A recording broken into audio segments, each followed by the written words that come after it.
we are not your grandmothers and grandfathers in ACP. And I know some chapters that's what I think of. We wanted to make this organization that already existed, that had a name, to see if we could make it work more effectively for justice in our community. Here about 30 plus years ago, you were a part of starting a great institution in the Memphis area called the African April Cultural Awareness Festival. And I want you to tell us how that got started, why that got started. Tell us when those dates are going to be.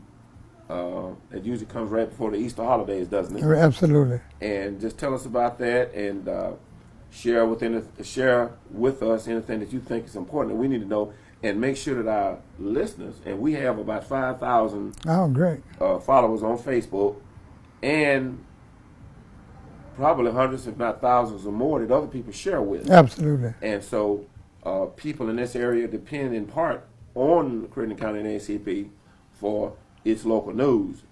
They don't trust the local paper. And I said, don't be mad at them. They try to protect their interests. Don't be mad. Just start your own.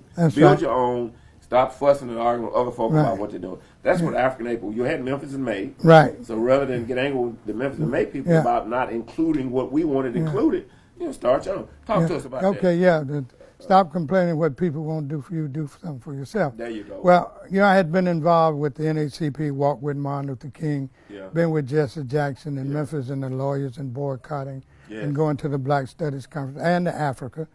And my wife, Yvonne Acey, is the Associate Director of African April. And she's also a Memphis school system educator. Absolutely. Probably 35, 40 years. 40 years, and was the president of the Teachers Association, and had well educated. I have to give her props. Went to Lemoyne. You probably couldn't do any of these things without she's the wind beneath my sails. Because you couldn't do anything without her. Just to be honest and truthful. Yeah, it's a team. It's teamwork. And she had been to UCLA and to 3 hours away from a PhD in English and African studies. Anyway, she's very powerful. And we started talking after we went to one Black Studies conference, and the question was raised, why wasn't African American children learning at the same pace as whites? First, we wasn't identified in the body of knowledge that we were studying. It was all about white folk. And how can we get our people, African Americans, into their history and culture like other ethnic groups?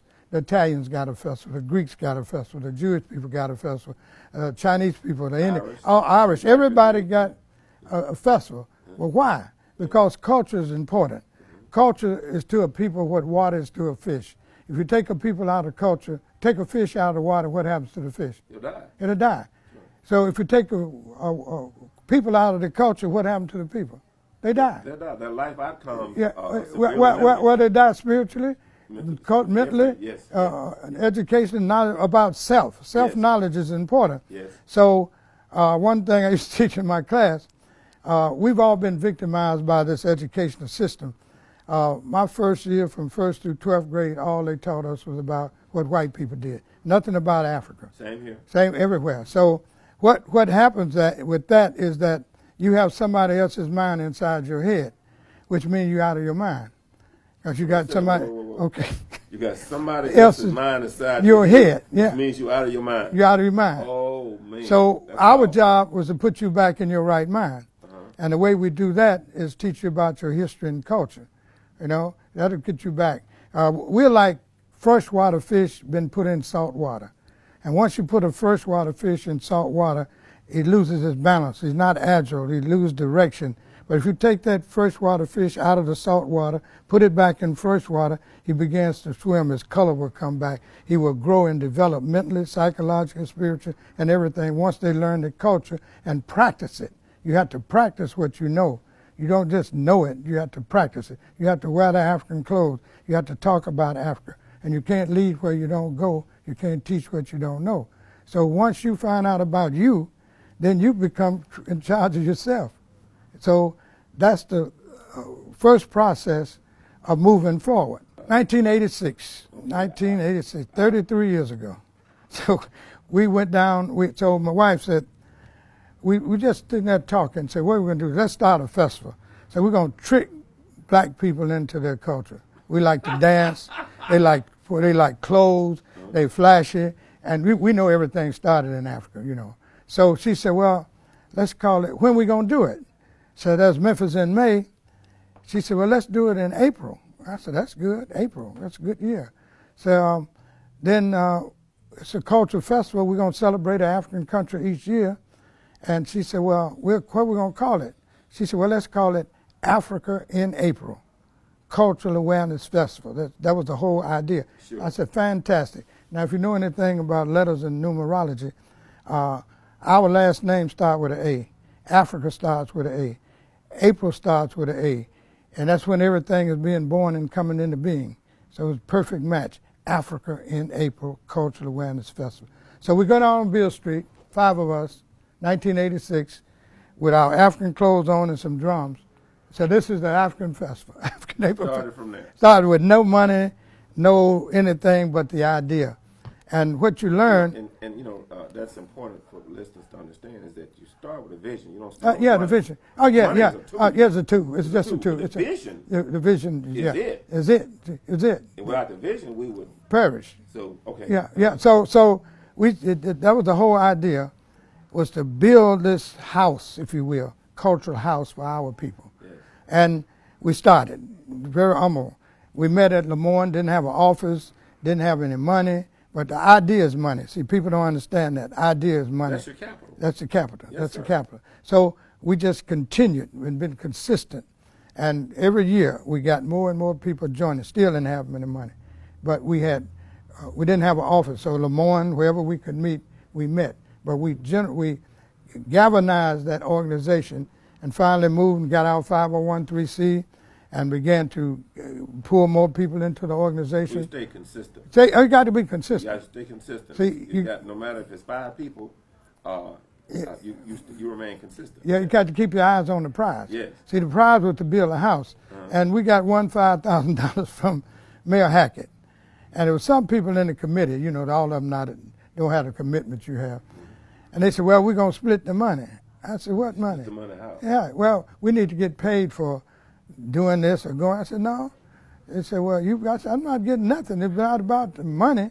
We're gonna build with this. Nobody's going to get paid. So right away, I know I had to get rid of him off the committee because all he wanted was... By the way, we had similar problems with this. Oh, yeah. When we won a settlement a couple of years ago, we had people who wanted to split the money. Yeah, I mean, and we fell out about that. And, but I'm not mad at them. Oh, no, I'm not mad at them. I'm glad I found out who they were. Right. Going. Yeah, so you have to, got to be consistent, committed, and keep your eyes on the prize. We didn't care what the other people thought about our plan. We planned to work and worked the plan. And each year we began to develop and grow, and got larger and larger and more organized, you know. Then we finally got an office and started soliciting for money with our 501(c), which was very successful because we were very politically active and wasn't ashamed to go to the county court. They were giving away the money anyway to all the other folk. Part of that money was ours. Anyway, so we... And say that again. Yeah. Part of the money is yours. Yeah. Because we're citizens. And we pay taxes. We pay taxpayers. Absolutely. And they're giving it to everybody else. And we have a right and responsibility to go and get our fair share. Absolutely. Of course. If you don't ask, you don't get. And we made no apologies about it. We did our homework. Of course. You know, we you saw... go down and have cops. Oh, no, you went prepared. You went prepared. We found out how much money this group was getting, how much all them white, none African Americans. So when we went into the office of the county commission, we went armed.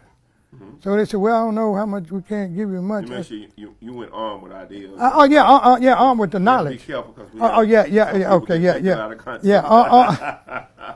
Prepared and armed with the knowledge. Yes. You have to do your homework when you go to negotiate.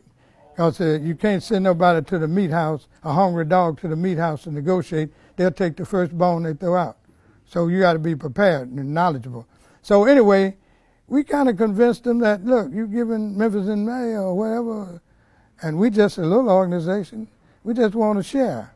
So we got the money. Sure. And then we built. So it's been so successful. Each year we honor an African country, and we celebrate it through the windows of the arts. music, dance, visual arts, the whole 9 yards. We have a vendors marketplace, food chambers. We have music all day, every day on the stage.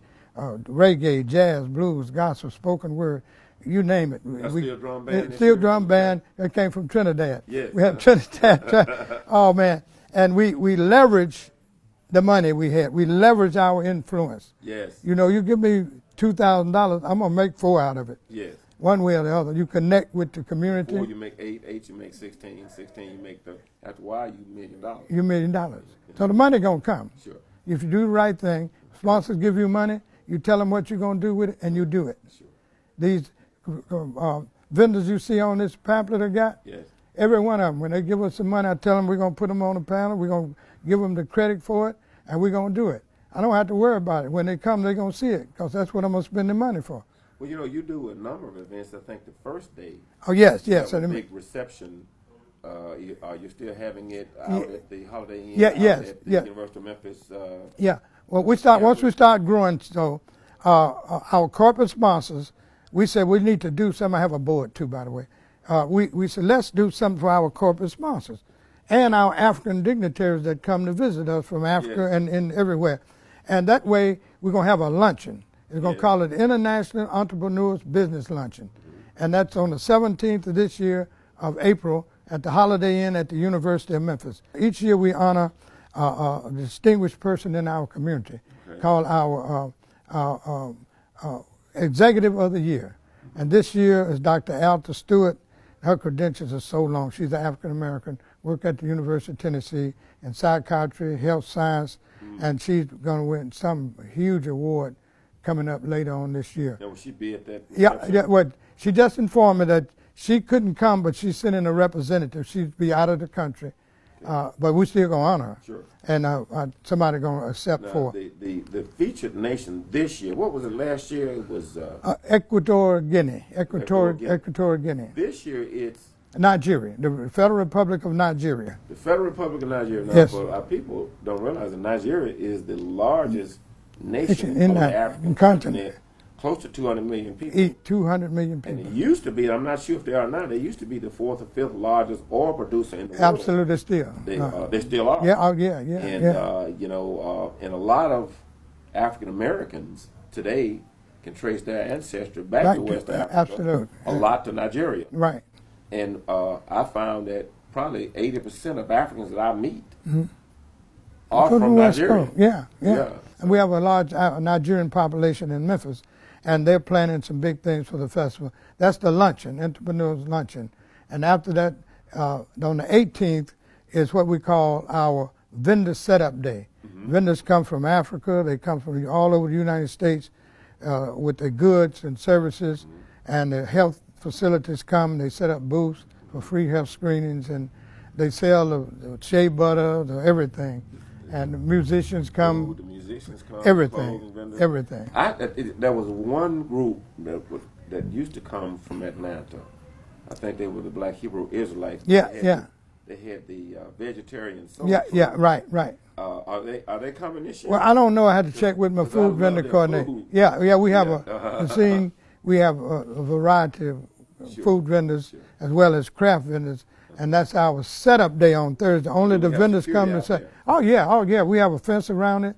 I just give great shout out to the Memphis Police Department, Director Rollins, the Shelby County Sheriff, Bonner, and the first time in the history of Memphis we elected an African American sheriff, Brother Floyd Bonner. We're very proud of that. And we have an African American county mayor, Brother Lee Harris will be there. Mayor Jim Strickland, city mayor, will be there. Steve Cohen will be there, Congressman Cohen from the 9th District. Now, Friday the 19th is our Senior Citizen Day, Children and Senior Citizen Day. And we have a major parade down Beale Street with stilt walkers, bands, everybody starting at 10 a.m. in the morning. The schools come and participate, the colleges, everybody. And the site will be open for selling and buying on Friday, from 8 a.m. in the morning to 8 p.m. on Friday. Then we come back Saturday with the Health Wellness Day with all our medical people and everything, and the Blues Showcase Saturday. Now, that's our Blues Showcase this year, we're going to bring Arrested Development. The famous Arrested Development group will be there, and it's $10, just $10 to get in on Saturday. We'll start about 6 p.m. in the afternoon. And those of you that know anything about Arrested Development, they're hot. They're a great group, and they're very Afrocentric. That's one of the groups we have. Today they say that they are woke. Oh yeah, they woke. They woke. They wide awake. They're conscious. They conscious. And they did a lot of stuff. I remember back in the 90s. In the 90s. They were big in the 90s. Right, absolutely. And they're still rolling. Great. And got great response. And so then, of course, what about Sunday? Sunday is our African American Music Day. We have music every day, but we have gospel. We're going to have reggae, jazz, blues, spoken word, all the genres of music, all day, every day, as well as the marketplace. And the king and queen of Togo will be here, they confirmed. The king of Benin will be here, and his wife, and the ambassador from Togo will be here at the festival. I can remember the first year we had it, and one of the first years we had it, and I asked some of the students, I said, have you ever seen an African? And they looked around and said, let me show you an African. They look, where's one? Where's one? And I'd hold up a mirror in front of their face. Matter of fact, one year, when the delegation from Kenya was here, I picked up a group and brought them over here. Matter of fact, the lady's name is Ludi, and brought them over here to West Memphis, and we brought in a lot of children. And our theme was, how many people have seen an African? I said, how many Africans in the room? And nobody would raise their hand. Right. And when we got through talking to them about the greatness of Africa, I said, how many Africans in this room? Every child in the hell. Right. That's the knowledge. They were excited about being African. Yeah, knowing self. Jewish people, you don't have to beg them to put that little hat on their head. They know the Torah, they know everything. Italians always support Italians because they've been culturally aligned. Slavery cut us off from our history and culture. That's when we got somebody else's mind inside our head. So we want to act like white people, look like white people, think they've done everything great. So when you operate out of that perspective, you always looking to somebody else to give you something. You validate your and we're the first people on the face of the earth. That's another lecture, though. You have to get out there and do what you got to do, regardless of the consequences. Yes. And if you're right about it, even if you lose your life, it don't make no difference. Martin, you take Martin. We talked about Martin. Martin wasn't worried about what he was doing. He knew what he was doing, but he had a faith in God. He was a minister first. He's a minister first. Then he was a civil rights leader. See, Martin was a powerful man. And he kept great intellect. Great intellect. 4 books. Great intellect. And I followed him and marched with him and had opportunity to meet him on the march. And man, you just cannot. That experience was so great to me that gave me the motivation to move on and keep going. And then you've influenced so many other people that you won't ever know.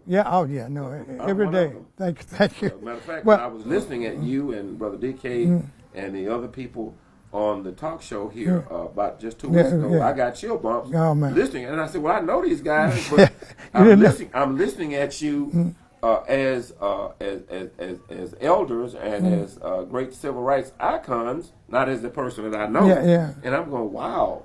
This is deep because I started college just right on the heels of all of that. And so much of what people like you did made it easier for the rest of us to get. Because when I started at Arkansas, we had a Black Students Association, and we had this and that, and then eventually we got Black Studies and this and that. So, and it came from other people's struggle, and it angers me. I have to admit, it bothers me that so many people today think that. All they got to do is go to work, make a check, buy a car in the house, and go on about their business. And that does such a disservice to those people who sacrifice so much. We're standing on the shoulders of those who came before us. And that's why I go way back in history and read Frederick Douglass, David Walker, those antebellum freedom fighters, Sojourner Truth. Oh, man, what they had to go through is nothing for me. You see, look, but you have to know that. They have to go through swamps. Look, man, gonna get killed anyway. Again, the African April festival, the festival itself, starts on 19th of. That's Friday. Friday the 19th of April. What time does it start? 8 a.m. and in to 8 p.m. 8 p.m. Saturday, we come back at 8 a.m. To 11 p.m. Yes. And then Sunday, we come back from 8 a.m. to about 9 p.m. Okay. Right behind the FedEx Forum on international famous Beale Street in a historical African-American park, Robert R. Church Park. Yes. Right there in the downtown Memphis, in the heart of Memphis. Tell the people to Google Mr. Church. Yeah, Google Robert R. Church. Google Robert R. Church, find out who he was and what he did for the city of Memphis. And it's going to be a part of the 200-year history of Memphis, as well as the great contributions he made to this city. We should never forget that. That's why we on holy ground at the festival, and we're going to stay there as long as we can. And be sure to Google the National Civil Rights Museum, because it's about 3 blocks from the venue where we hold the festival every year. And we'll be celebrating 33 years of Africa in April Cultural Awareness Festival with over 30,000 people coming. And don't forget, Saturday night, Saturday evening, Arrested Development will be on stage live. $10, that's all. Well, again, thank you for lending your time to come and speak to us. And I wanted the people in our listening audience here in Crittenden County to be aware of African April. I think a lot of people have heard of it, but they don't know very much about it and when it's going to be. And so now they know. Thank you. Coming up right before Easter Sunday. Matter of fact, the last day is on Easter. Yeah, right. It's the third week in April during the Easter holiday. Now y'all going to have an Easter egg hunt out there? Well, we're going to hunt for our culture and our history and a good time, good camaraderie. Yeah. And I had a lady from Rochester, New York call me yesterday and inquire about African April. I said, are you a vendor? They said, no. Food? I said, no, we're just coming to the festival. Whoa. Yeah. Thank you. So some people want to be immersed. Oh yeah, they want to come. Yeah. I remember when we started Kwanzaa, some people from Africa, they attended. They just wanted to be a part of it. Want to be a part of it. So, and it's growing, and it's really, we're real proud of it. Well, you've done great work in your life, not just with African April, but other things with the Black Studies program out at the University of Memphis, as well as your work in establishing the Black Students Association and various other things that you did out there in the 60s. So we want to honor you on our show. This is I started to say Reverend. This is Dr. David Acey. And if anybody would like to contact Dr. Acey for any speeches or lectures or to consult with them on things that they might do, contact the Crittenden County NAACP. You can contact us at Shabaka50@AOL.com. You can contact us at Crittenden County NAACP@gmail.com, or you can call our office Tuesday through Friday from 11 to 4 p.m. at 870-735-1212, and I will leave you with these very beautiful words. Peace to you and your family. Yeah. One other thing, you can visit africanapril.org, our website, and thank you very much for inviting me to be here. africanapril.org, that's our website. Any way you put it in there, you can get in touch with us. Again, this is Race, Religion, and Politics. We discuss everything that your mama and your dad and your boss man told you not to talk about. This is exactly what we're going to talk about. Peace to everybody. We are not your grandmothers and grandfathers in ACP, and I know some chapters that's what I think of. We wanted to make this organization that already existed, that had a name, to see if we could make it work more effectively for justice in our community.